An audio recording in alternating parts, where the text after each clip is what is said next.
Discipline को हिंदी में क्या बोलेंगे?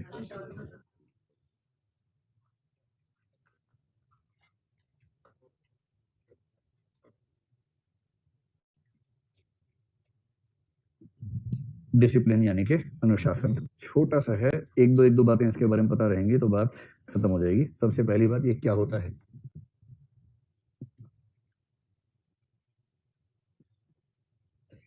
ठीक, आपके मन में आएगा क्यों होता है, नंबर 2 पे लिखो। तो इसमें क्यों नहीं, इसमें क्या होता है ना। फिर इसके प्रकार क्या हो सकते हैं, जैसे क्लास में डिसिप्लिन, क्लास के बाहर डिसिप्लिन, है ना, ऐसे कई प्रकार हो सकते हैं इसके। तीसरा हो सकता है कि इसका जीवन में महत्व क्या है, अगर है तो इसका महत्व क्या है, यानी इससे फायदे क्या है, लाभ क्या है। फिर एक हो सकता है इससे नुकसान क्या क्या है। डिसिप्लिन से कोई नुकसान होता है कि नहीं होता है? होता है ना। क्या नुकसान होता है?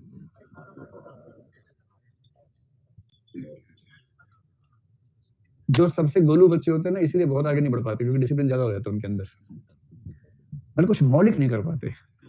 Out of the box thinking जो होती है ना, जो स्कूल की दीवार टाप के कूदा ही नहीं कभी, वो आउट ऑफ द बॉक्स क्या सोचेगा?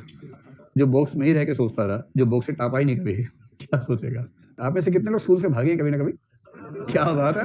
और कितने बच्चे कभी स्कूल की दीवार से कूद के नहीं भाग पाए?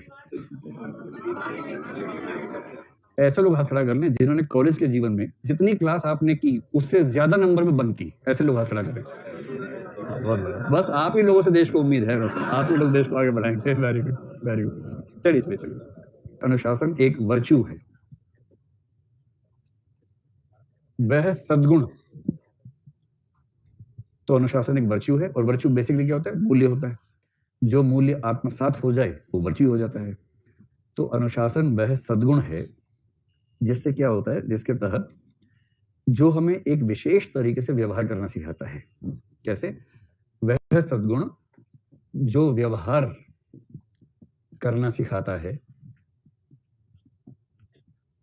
कैसा व्यवहार करना सिखाता है? वह व्यवहार जो नियमों, रूल्स हैं, रेगुलेशंस हैं, एक्सपेक्टेशंस हैं, और जो भी कानून है, जो नियमों, कानूनों, और क्या शब्द हो सकता है, प्रोसीजर को क्या बोलेंगे, प्रक्रिया, जो नियमों, कानूनों और प्रक्रियाओं से सुसंगत हो।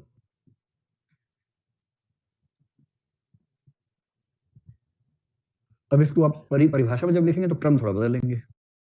वह सद्गुण जो नियमों, कानूनों, प्रक्रियाओं से सुसंगत व्यवहार करना सिखाता है, वह सद्गुण अनुशासन कहलाता है। बस सो सिंपल। डिसिप्लिन इतना ही है कि कुछ नियम है जिनको आप फॉलो करते हैं रिगरसली, कुछ कानून है आप उनको ठीक से फॉलो करते हैं, कुछ प्रोसीजर्स है उनको ठीक से फॉलो करते हैं, तो आप अनुशासन में हैं। सिंपल, ठीक। अनुशासन में जो व्यवहार है, उस व्यवहार में दोनों पक्ष होते हैं। व्यवहार का मतलब है कुछ करना और कुछ न करना, दोनों चीजें। यानी नियमों के तहत करेंगे, और नियम ये भी बता दिए क्या नहीं करना है। नियम अगर बताता है कि ये नहीं करना है तो वो नहीं करेंगे। तो व्यवहार के दोनों पक्ष हैं, जो कृत्य में व्यक्त होगा वो भी, और जो कृत्य में व्यक्त नहीं होगा, यानी कि अकृत्य होगा वो भी। दोनों प्रकार के व्यवहार इसमें शामिल है। स्पष्ट हुआ? ठीक है भाई, ये हो गया अनुशासन का मतलब। अब देखो अनुशासन के प्रकार कौन कौन से हैं। अनुशासन के प्रकार सबसे सामान्य 2 माने जाते हैं, और अगर आप 2 आधारों पर देखना चाहें, जबरदस्ती करना चाहें, तो 4 मान सकते हैं। जो पहला आधार सबसे सामान्य आधार है, एक होता है self discipline.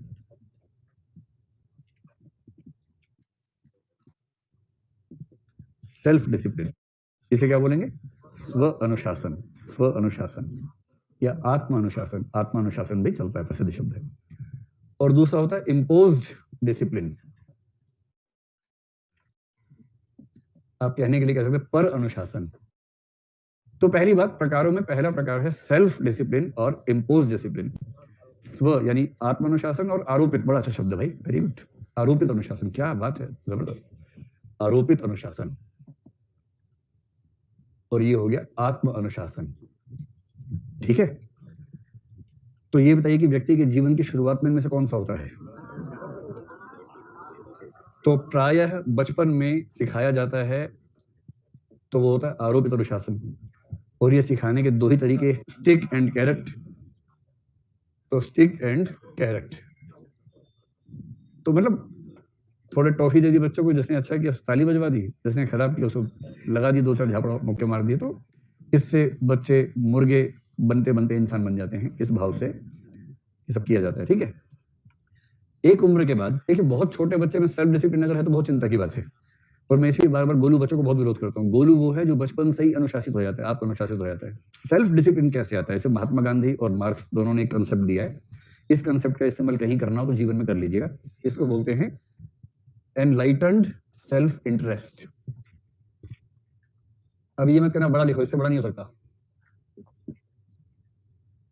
Enlightened, ENLIGHTENED, enlightened, enlightened self interest.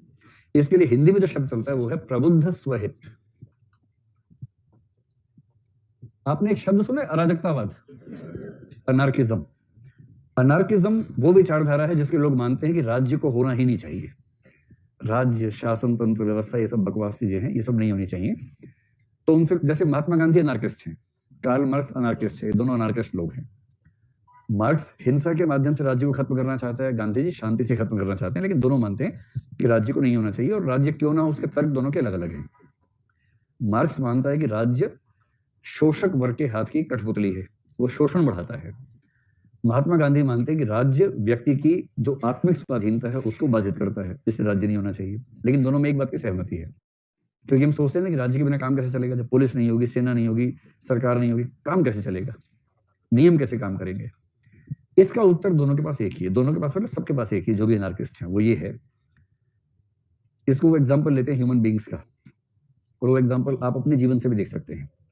आप में से कुछ बच्चे ऐसे जरूर होंगे जिनको बचपन में पढ़ाना उनके माँ बाप के लिए एक जटिल और श्रमसाध्य कार्य रहता होगा। छठी का दूध याद आ जाता होगा पेरेंट्स को बच्चों को पढ़ाने में, होमवर्क करवाने में। कितने बच्चे ऐसे हैं आप में से जिन्होंने पेरेंट्स को छठी का दूध याद दिलाया है? हाँ हाँ, बहुत बढ़िया। पढ़ाने के लिए बिठाया तो मुंह लटका के बैठ गए, किताब सामने रखी है, ऐसे ऐसे कर रहे हैं, लो पढ़ा लो। पेरेंट्स तो आपको और किताब को प्रकाश की उपस्थिति में आमने सामने ला सकते हैं मैक्सिमम, इससे ज्यादा क्या कर लेंगे। दिमाग के अंदर जाएगा नहीं तो आप डिसाइड करेंगे, आप कहेंगे ले दिमाग के अंदर भेज के दिखाओ, बिठा लो सामने, किताब के सामने, दम है तो कोई बात अंदर चली जाए मेरे। अब इससे तुलना कीजिए आज की।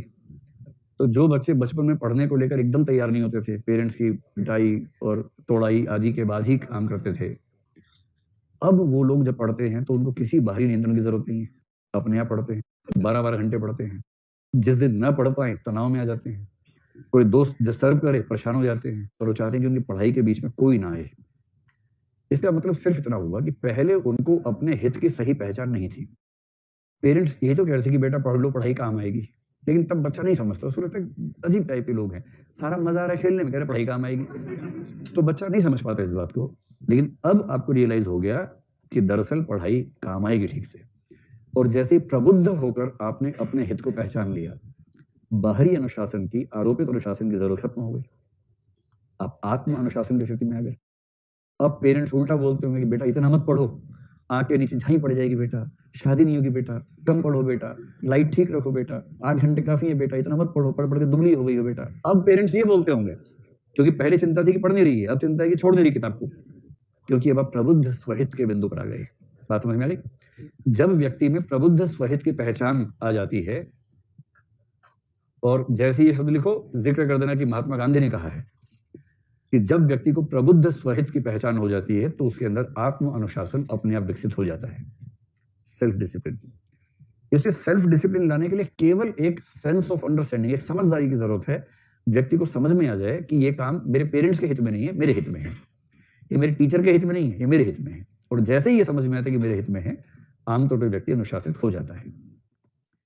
इसी को कहते हैं मैच्योरिटी। मैच्योरिटी के 50 लक्षणों में से एक ये भी है कि ये समझ में आ जाए कि जिस बात पर पेरेंट्स बल दे रहे थे उसका फायदा उनको नहीं मिलेगा, मुझे मिलेगा। ये रियलाइज होता है, अनुशासन आता है।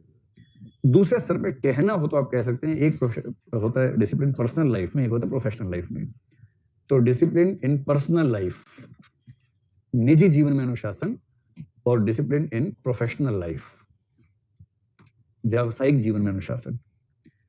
पर्सनल लाइफ के अनुशासन का मतलब क्या हुआ? जैसे सुबह कितने बजे उठना है, आप लोगों का उठने का समय फिक्स रहता है या रोज रैंडम चलता है? फिक्स रहता है ना। कि एक टाइम फिक्स है, सुबह 5 बजे या सुबह 6 बजे, जो भी है, बेशक सुबह 11 बजे ही, लेकिन फिक्स है। अगर फिक्स रहता तो डिसिप्लिन होगा। ऐसे ही भोजन को लेकर नियम, कि भोजन का समय, भोजन की मात्रा, भोजन की गुणवत्ता, कि सात्विक भोजन करना, सात्विक करना है, मुर्गा और ये सब नहीं खाना है, सात्विक भोजन करना है, चटपटा नहीं खाना है, चाट पकौड़े नहीं खानी, मिर्च नहीं खानी है। सबसे मुश्किल है पढ़ाई संबंधी नियम, पढ़ाई का टाइम टेबल। तो जो व्यक्ति उठना, सोना, भोजन, भोजन की गुणवत्ता वगैरह, और इन सब के बाद एक चीज और जीवन में है, वो है एक्सरसाइज करना, शारीरिक श्रम।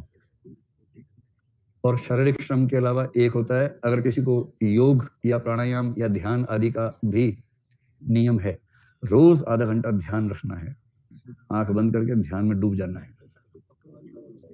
कुछ लोगों के डिसिप्लिन में एक होता है पूजा पाठ का नियम, रोज सुबह सुबह ठंडे पानी से नहा के आधे घंटे ईश्वर का नाम लेना है। तो ये कौन सा है? पर्सनल लाइफ में अनुशासन है। प्रोफेशनल लाइफ में क्या है? प्रोफेशनल लाइफ में पहला है टाइम, यानी पंक्चुअलिटी, सही समय पर ऑफिस पहुंचना। दूसरा एफिशिएंसी इन वर्क, जितने समय के लिए काम करने के लिए नौकरी पर रखा गया है उतने समय तक ठीक से प्रभावी तरीके से काम करना, एक एक क्षण का उपयोग ठीक से करना।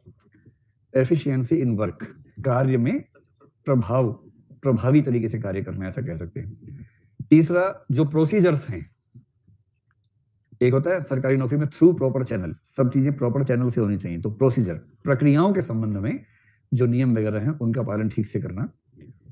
फिर जो बाकी रूल्स रेगुलेशन है, कंडक्ट रूल्स ध्यान रख लीजिए, कोड ऑफ कंडक्ट जो होता है ना, जैसे सिविल सर्विस कंडक्ट रूल्स मैंने बताया। कंडक्ट रूल्स क्या है? जो आचरण संबंधी, नैतिकता संबंधी नियम है, वो सब। तो ऑफिस में इन सबको फॉलो करना, ठीक, इन सबको फॉलो करना, इसको बोलेंगे डिसिप्लिन इन ऑफिशियल लाइफ। चलिए, इसके बाद इसका महत्व क्या है, इसका फायदा क्या क्या है? इसका फायदा क्या होता है, देखिए, इसको हम पर्सनल प्रोफेशनल में बांट के देखते हैं, ऐसे देख लेते हैं क्या क्या फायदे होते हैं। ठीक है, डिसिप्लिन का पहला फायदा है कि प्रोडक्टिविटी बढ़ जाती है। जल्दी से बताओ हिंदी में क्या बोलेंगे इसको? उत्पादकता, क्योंकि आप नियमबद्ध तरीके से काम करते हैं, इसलिए आपकी एफिशिएंसी, प्रोडक्टिविटी, समय आपको ठीक से मिलता है, फिर प्रभावी तरीके से काम हो पाता है। तो कुल मिला के उत्पादकता, चाहे पर्सनल लाइफ हो चाहे प्रोफेशनल लाइफ हो, दोनों में बढ़ जाती है। पर्सनल लाइफ में इसका एक बेनिफिट होता है हेल्थ के स्तर पर, जिसका रूटीन फिक्स है। रूटीन की वजह से आमतौर पर ऐसा मानते हैं कि हेल्थ ठीक रहती है, क्योंकि आपको पता ही है कि एक बायोलॉजिकल क्लॉक काम करती है। अगर वो बायोलॉजिकल क्लॉक आपकी वेल एडजस्टेड है तो आप हमेशा सहज रहेंगे, स्वस्थ रहेंगे। तो ये बेनिफिट है। ऑफिस की लाइफ में इसका एक फायदा हो सकता है कि जो वर्क कल्चर है ऑफिस की, ऑर्गेनाइजेशनल कल्चर है, वो कल्चर अपने आप में प्रमोट होती है। एक better work culture, work culture को हिंदी में बताओ क्या बोलेंगे? कार्य संस्कृति। तो जिस ऑफिस में सब लोग डिसिप्लिन होते हैं वहां कार्य संस्कृति बेहतर होती है, और ये पूरे ऑफिस के लिए, प्रोडक्टिविटी के लिए अच्छा रहता है। इसके नुकसान क्या क्या है डिसिप्लिन के? डिसिप्लिन का पहला नुकसान है कि इससे व्यक्ति की क्रिएटिविटी और इनोवेटिवनेस मर जाती है। जो ज्यादा डिसिप्लिन होता है उसकी क्रिएटिविटी को खतरा होने लगता है। जैसे आप उससे पूछें कि स्कूल की दीवार कैसे टाप सकते हैं, सोच नहीं पाएगा इसके बारे में, क्योंकि उतना क्रिएटिव है ही नहीं। जो क्रिएटिव थे टाप के चले गए थे, जो वो भी देखे थे। तो क्रिएटिविटी और इनोवेटिवनेस, इसको यूं समझें, आपको जाना इंटेलिजेंस मैंने क्या कहा था कि हमारे जो न्यूरॉन्स के पाथ हैं फिक्स हो जाते हैं। जो डिसिप्लिन में रहेगा वो आमतौर पे एक जैसा काम दोहराएगा, जो हमेशा एक ही तरह से काम करेगा उसके न्यूरॉन्स के पाथ फिक्स हो जाएंगे। और न्यूरॉन्स का पाथ फिक्स होने का मतलब है कि किसी नए रूट से न्यूरॉन्स ट्रेवल करे, ये संभावना कम होगी। इसलिए फ्लूइड इंटेलिजेंस ऐसे लोगों में कम होगी, क्रिस्टलाइज ज्यादा होगी, और इसका मतलब नवाचार की उम्मीद ऐसे व्यक्तियों से करना मुश्किल हो जाएगा। और दूसरा, जो उसूल का बहुत ही पक्का होता है ना, ऐसे व्यक्तियों में फ्लेक्सिबिलिटी खत्म हो जाती है, रिजिडिटी बढ़ जाती है। असल में क्या होता है कि जब अनुशासन सिर पर चढ़ने लगता है, हावी हो जाता है, तब क्या होता है, तब व्यक्ति में फ्लेक्सिबिलिटी खत्म हो जाती है। फ्लेक्सिबिलिटी को हिंदी में क्या बोलेंगे? लचीलापन, लोचशीलता खत्म हो जाती है, व्यक्ति रिजिड हो जाता है ना। और जो व्यक्ति रिजिड है उस व्यक्ति के साथ क्या दिक्कत है कि वो खुद अपना दुश्मन हो जाता है। आपने ऐसे पीस देखे होंगे कि रात को 2 बजे सोएंगे तब भी बोलेंगे सुबह 4 बजे उठना है, नियम है, और एक दिन सुबह 4 बजे उठने के चक्कर में उठ ही गया। तो ये खतरा होता है, बहुत रिजिड होने से कभी कभी